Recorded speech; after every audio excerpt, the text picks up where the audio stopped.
म घरको जेठो छोरा, नाइ म घरको जेठो बेरोजगार छोरा। म घरको जेठो छोरा हुँ, तर घरमा जेठो भन्दा बढी बेरोजगारको ट्याग छ। बाआमाको काँधमा बोझ, भाइ बहिनीको आँखामा धुलो।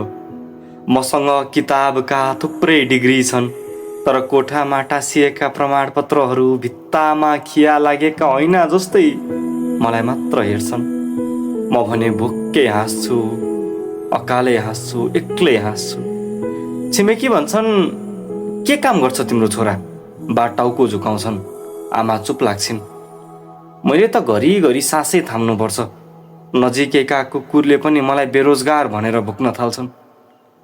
साँच्चै साँच्चै भन्नु त मैले आजसम्म बुवाआमालाई सधैँ गर्व गर्ने मौका दिन सकेका छैन। खै भाइलाई केही किनिदिए छैन, दिदीलाई उपहार दिन सकिनँ, आफैलाई नै केही दिन सकेका छैन, समय खर्च नसकिनँ मैले आफैलाई।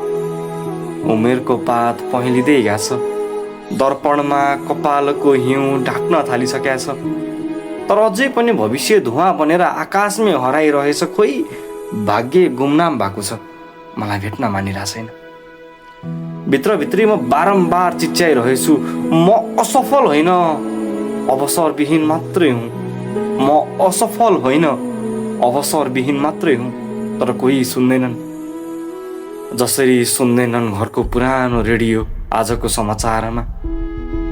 सपना भने अझै छन्, केही गर्ने, जागिर खाने, या भनौँ कवितै बेचेर बाआमाको आँसु पुछिदिने।